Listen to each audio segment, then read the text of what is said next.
Puji Tuhan. Shalom saudara. Tahun 2020 adalah tahun mujizat perkataan. Amin saudara. Haleluya. Puji Tuhan.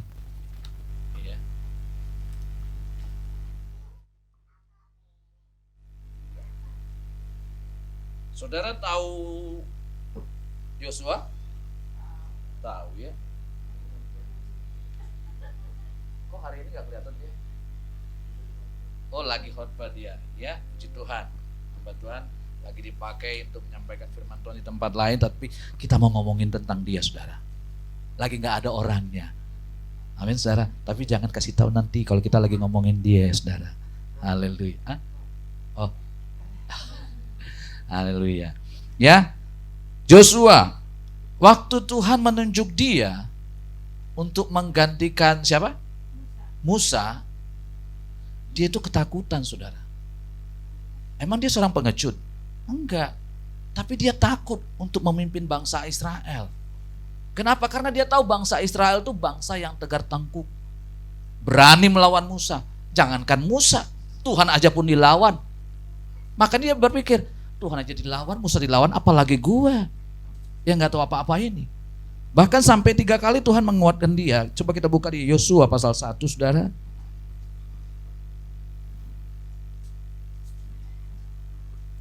Ayat yang ke-6.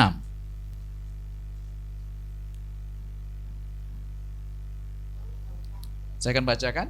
Kuatkan dan teguhkanlah hatimu, sebab engkaulah yang akan memimpin bangsa ini memiliki negeri yang kujanjikan dengan bersumpah kepada nenek moyang mereka untuk diberikan kepada mereka. Ayat yang ke-7. Ayat yang ke-7. Hanya kuatkan dan teguhkanlah hatimu dengan sungguh-sungguh, bertindaklah hati-hati sesuai dengan seluruh hukum yang telah diperintahkan kepadamu oleh hambaku Musa. Janganlah menyimpang ke kanan atau ke kiri, supaya engkau beruntung kemanapun engkau pergi. Yang kedua kali. Yang ketiga kalinya ayat yang ke-9, saudara. Bukankah telah kuperintahkan kepadamu, kuatkan dan teguhkanlah hatimu, janganlah kecut dan tawar hati, sebab Tuhan Allahmu menyertai engkau kemanapun engkau pergi. Saudara, setelah Tuhan mengatakan, menguatkan dia sampai 3 kali, baru dia mau bertindak, saudara. Ya. Dan endingnya, Yosua berhasil nggak? Berhasil, saudara. Ada rahasia yang Yosua kerjakan, makanya dia berhasil. Walaupun pada awalnya dia takut memimpin bangsa Israel yang tegar tengkuk ini, tetapi dia berhasil sampai di akhirnya. Apa? Coba kita lihat di Yosua pasal 1 tadi, ayat yang ke-8, saudara. Mundur. Janganlah engkau lupa memperkatakan kitab Taurat ini, tetapi renungkanlah itu siang dan malam, supaya engkau bertindak hati-hati sesuai dengan segala yang tertulis di dalamnya, sebab dengan demikian perjalananmu akan berhasil dan engkau akan beruntung. Inilah yang dilakukan oleh Yosua, saudara. Jangan engkau lupa memperkatakan kitab Taurat ini. Kitab Taurat ini bukan bicara tentang suku hukum Taurat. Kitab Taurat ini bicara tentang firman Tuhan, saudara. Ya. Segala tulisan yang ada di Alkitab saudara dan saya itu ditulis berdasarkan ilham daripada Allah sendiri. Amin, saudara. Ilham, wah ada namanya ilham sini? Enggak ada ya? Oh yang ada yang itu tuh apa? Yang orang Jawa medok-medok itu apa tuh? Ada ilham situ ya?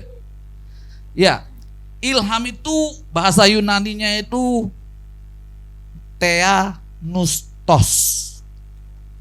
Ya. Bahasa Ibraninya ilham itu theanustos. Apa artinya? Artinya itu God's breath. Apa? Nafasnya Allah. Itu artinya. Jadi setiap tulisan yang ada di Alkitab ini itu adalah nafasnya Allah, saudara. Jadi waktu Yosua memperkatakan kitab Taurat ini, dia itu sedang dapat asupan nafasnya Allah, saudara. Waktu saudara dan saya kita sedang membaca firman Tuhan, saat itu kita sedang dapat nafasnya Allah. Amin. Amin, saudara. Ya. Coba kita flashback dulu ke Kejadian pasal 2 ayat yang ke-7, saudara. Apa dikatakan di situ? Kejadian pasal 2 ayat yang ke-7. Ya, ketika itulah Tuhan Allah membentuk manusia itu dari debu tanah dan menghembuskan nafas hidup ke dalam hidungnya. Demikianlah manusia itu menjadi makhluk yang hidup. Pada saat Tuhan menghembuskan nafasnya, maka terjadi kehidupan. Amin, saudara. Ada kehidupan. Ada kehidupan. Saudara, waktu saudara dan saya sedang baca firman Tuhan, Tuhan sedang menghembuskan nafasnya, maka ada kehidupan masuk ke dalam kehidupan saudara dan saya. Amin. Itu dia, saudara. Itu yang dikerjakan oleh Yosua sehingga dia mendapatkan keberhasilan, saudara. Kemenangan. Coba kita baca di Amsal pasal 4 ayat yang ke-20 sampai 22. Hai anakku, perhatikanlah perkataanku, arahkanlah telingamu kepada ucapanku. Berarti kita membaca firman Tuhan, saudara. Ayat 21, sorry. Janganlah semuanya itu menjauh dari matamu, simpanlah itu di lubuk hatimu. Simpan di lubuk, renungkan firman Tuhan, saudara. Amin. 22. Karena itulah yang menjadi kehidupan. Ada nafasnya Allah saat kita baca firman Tuhan. Bagi mereka yang mendapatkannya, saudara mendapatkan nafasnya Allah. Dan kesembuhan bagi seluruh tubuh mereka. Makanya saudara, ada pemulihan, ada kesembuhan di dalam kuasa firman Tuhan. Amin. Saat kita baca firman Tuhan, maka saat itu Allah sedang menghembuskan nafas hidupnya. Kita mendapatkan kekuatan, kita dipulihkan, kita disembuhkan. Yes. Ya. Jadi nafasnya Allah, Zoe. Apa saudara? Zoe. Saya searching apa itu Zoe. Zoe itu hidup di dalam kemaksimalan kapasitas yang berkelimpahan. Apa saudara? Hidup di dalam kemaksimalan kapasitas yang berkelimpahan. Itu sebagai manusia kita, yaitu blueprintnya Allah. Kita ini adalah blueprintnya Allah. Ya. Waktu kita baca firman Tuhan, maka Tuhan sedang menghembuskan Zoe itu. Maka dikatakan tadi, hidup di dalam kemaksimalan kapasitas yang berkelimpahan itu menjadi bagian saudara dan saya. Amin. Kata kelimpahan di sini menggunakan kata perisos, double S. Perisos. Ya. Apa itu perisos? Berkelimpahan sampai meluber, more than enough. Lebih daripada cukup. Amin, saudara.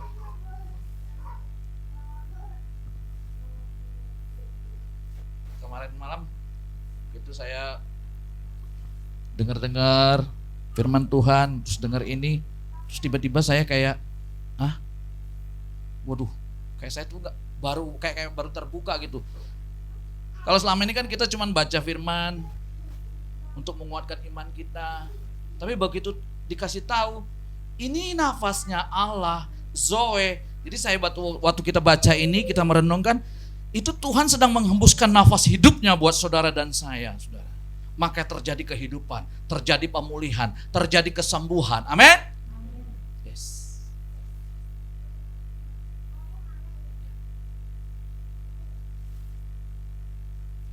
Sekali lagi, Zoe, hidup di dalam kemaksimalan kapasitas yang berkelimpahan.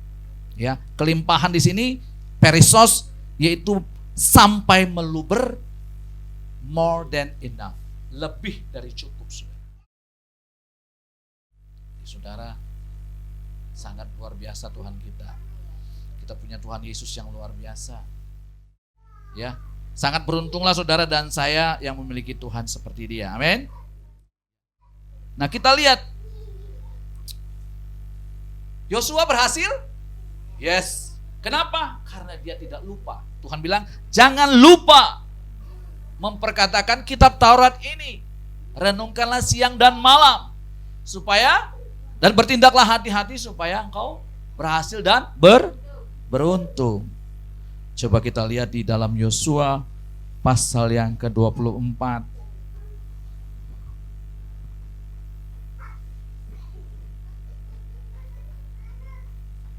Ayat 29, saudara.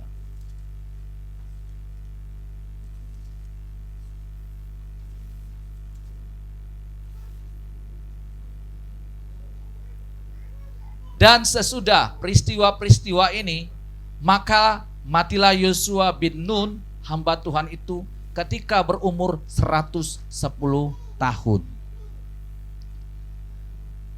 Flashback dulu. Waktu pimpinan Musa mau masuk ke tanah perjanjian, maka diutuslah berapa orang, saudara?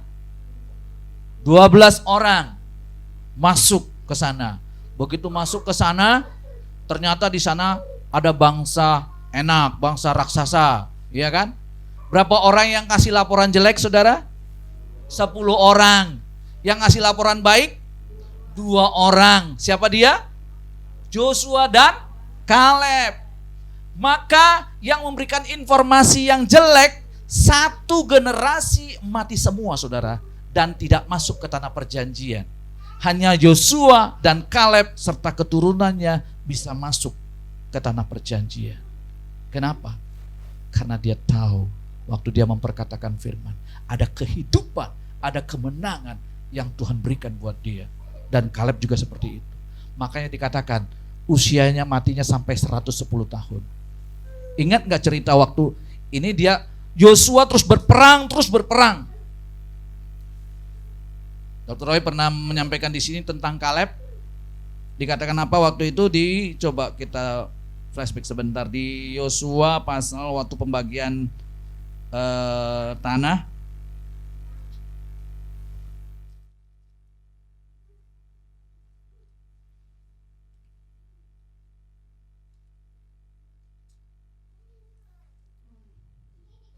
Yang tentang Kaleb saya lupa, tadi saya udah catat lupa saya.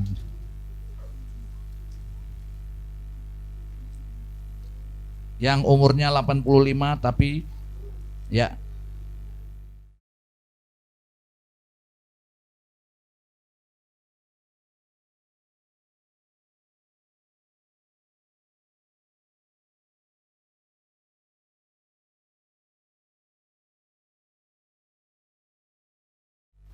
ingat saudara ayatnya?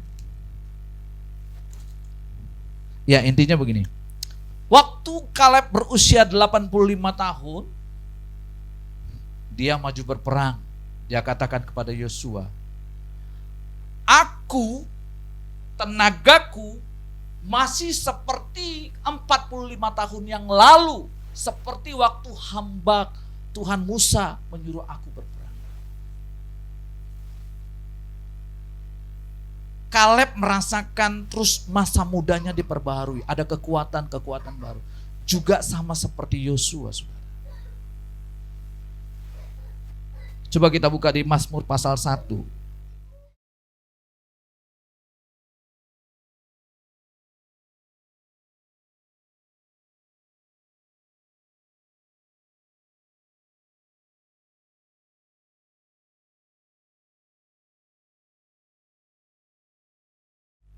Ayat yang kedua. Tetapi yang kesukaannya ialah Taurat Tuhan, dan yang merenungkan Taurat itu siang dan malam. 3. Ia seperti pohon yang ditanam di tepi aliran air, yang menghasilkan buahnya pada musimnya, dan yang tidak layu daunnya, apa saja yang diperbuatnya berhasil. Yang daunnya tidak layu.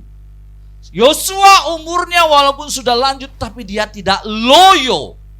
Amin, saudara. Seperti yang dirasakan oleh Kaleb waktu dia berusia 85 tahun, dia merasa seperti 40 tahun rasanya tenaganya, dan dia bisa mengalahkan bangsa raksasa itu. Yosua juga seperti itu, saudara. Makanya sampai endingnya dia umur 110 tahun, Tuhan memberikan dia kekuatan, saudara. Ya. Saudara mau sampai umur berapa? 100 tahun? Ada? Tante saya ada, udah, Boy umur berapa dah? 80 berapa? 89 ada tante saya. 89 tahun. Sementara ponakannya sudah duluan, ya, adik-adiknya duluan. Kayaknya capek banget ya. Tapi kemarin saya lihat di medsos aja ada yang sampai 110 tahun, ada nenek-nenek, saudara. Iya? Kita lihat Yosua umurnya sampai 110 tahun. Oke. Kemudian kita lihat kembali lagi di Yosua. Pasal yang ke-24 tadi. Ayat yang ke-30.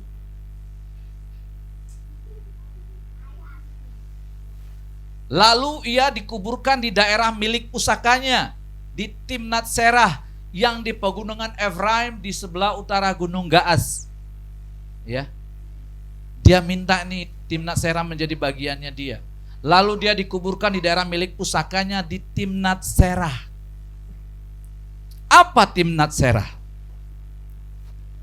Timnat Serah itu artinya abundant portion atau bagian yang berlimpah, saudara. Pada akhirnya dia memiliki bagian yang berlimpah yang Tuhan berikan. Tuhan yang menyuruh untuk memberikan Timnat Serah buat Yosua. Ya.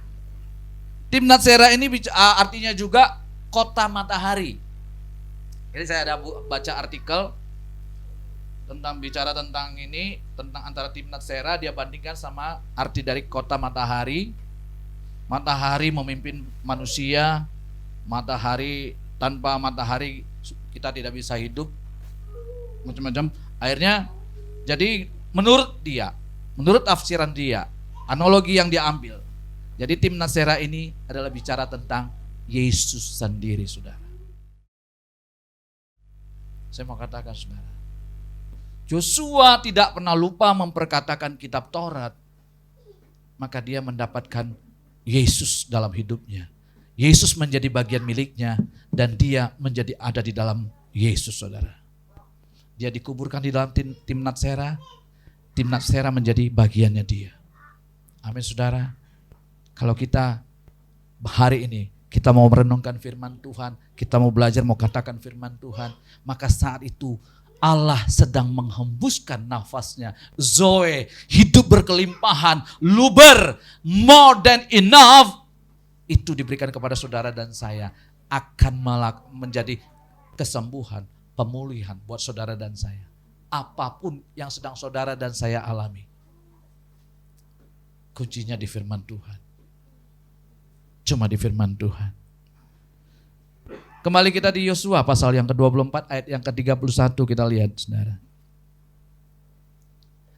Orang Israel beribadah kepada Tuhan sepanjang zaman Yosua dan sepanjang zaman para tua-tua yang hidup lebih lama daripada Yosua dan yang mengenal segenap perbuatan yang dilakukan Tuhan bagi orang Israel. Bangsa Israel beribadah kepada Tuhan seumur hidupnya Yosua. Berhasil enggak? Berhasil, saudara. Dia berhasil memimpin bangsa ini untuk datang kepada Tuhan, untuk menyembah kepada Tuhan. Sepanjang usianya, saudara. Coba buka Mazmur pasal 1 ayat yang ketiga tadi, saudara.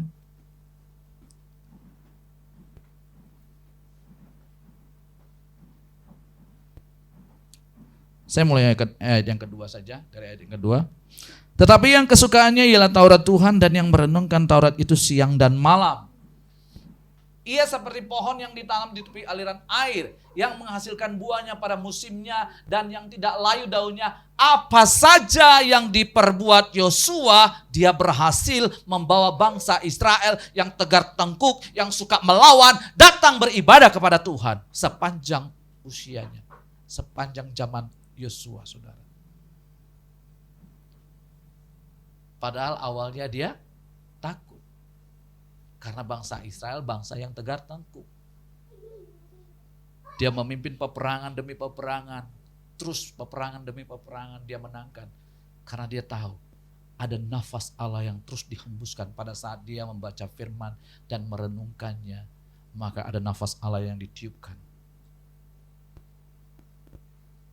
Masalah saudara dan saya, mari kita baca firman Tuhan. Saudara, dulu saya pernah sampaikan, ada hamba Tuhan, kalau kita lagi baca firman Tuhan, visualisasikan apa yang sedang kita baca. Kalau hari ini kita dapatkan pengertian bahwa ini adalah nafas Allah. Ingat waktu Adam masih dalam bentuk gambar debu tanah, waktu Tuhan meniupkan nafasnya, maka terjadi kehidupan. Makanya saudara, waktu kita membaca ini, visualisasikan Allah sedang meniupkan kehidupan masuk ke dalam kehidupan saudara dan saya. Amin. Apa sakit saudara? Apa kebutuhan saudara? Mari kita renungkan firman Tuhan saudara. Dia sedang menghembuskannya masuk ke dalam kehidupan saudara dan saya. Ya.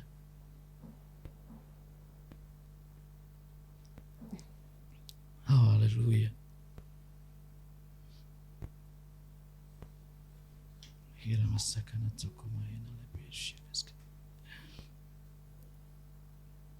Apa tadi ilham saudara? Theanustos, nafasnya Allah.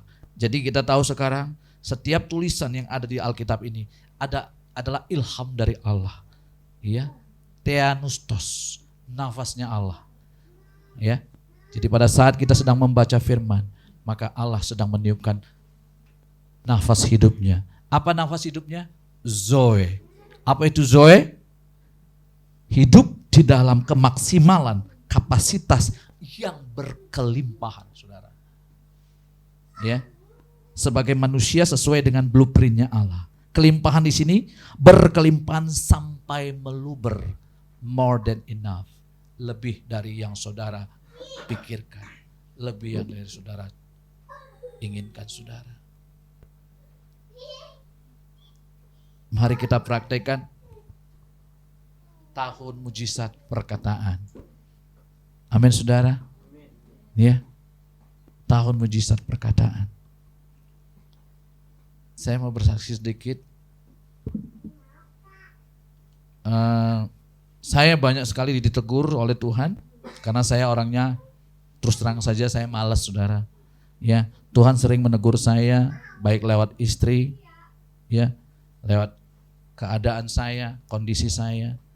Dan akhir-akhir ini saya belajar untuk mencoba mendisiplinkan diri saya karena saya orangnya tidak disiplin, saudara. Untuk memperkatakan firman Tuhan lewat deklarasi. Sehingga beberapa waktu yang lalu ada kata-kata deklarasi yang saya katakan, berkat yang sudah dicuri oleh iblis dikembalikan, aku minta dalam nama Yesus.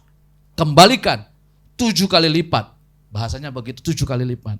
Kemarin saya seperti dikagetkan. Kagetnya begini, saudara. Jadi saya keluar dari perusahaan anti rayap yang dulu itu sudah hampir 1 tahun. Nah, waktu saya keluar itu saya sempat marah, sempat kecewa. Kenapa? Karena ada hak saya yang tidak dikasih ke saya oleh perusahaan. Saya marah sekali, saya kesal gitu. Sampai sama teman-teman saya marah, itu kan hak saya, kenapa mesti ditahan-tahan?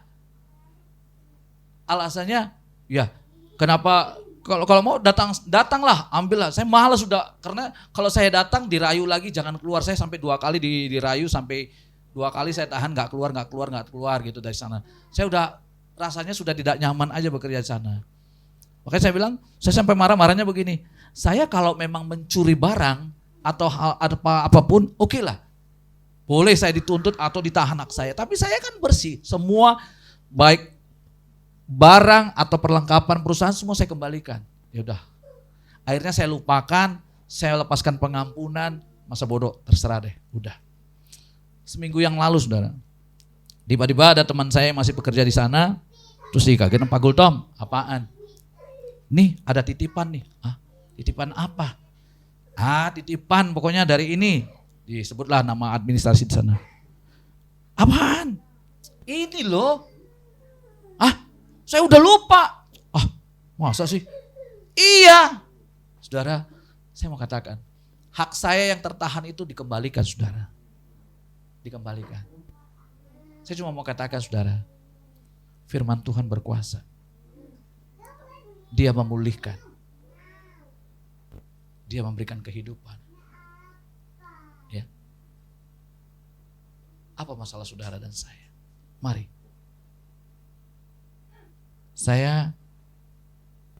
Tadi pagi saya berdoa, Tuhan apa yang harus saya kerjakan setelah saya sampaikan firman ini. Saya mengajak saudara, yang saudara merasa sakit, saya undang saudara ke depan. Kita akan praktekkan firman Tuhan, saudara. Waktu saudara, nanti kita sama-sama akan bacakan firman Tuhan.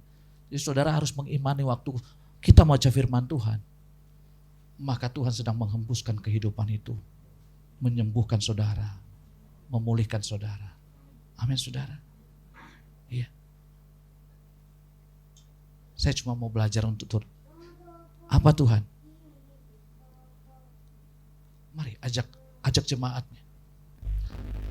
Saya tidak akan panjang lebarkan lagi firman Tuhan. Tapi saya mau praktekkan ini, saudara.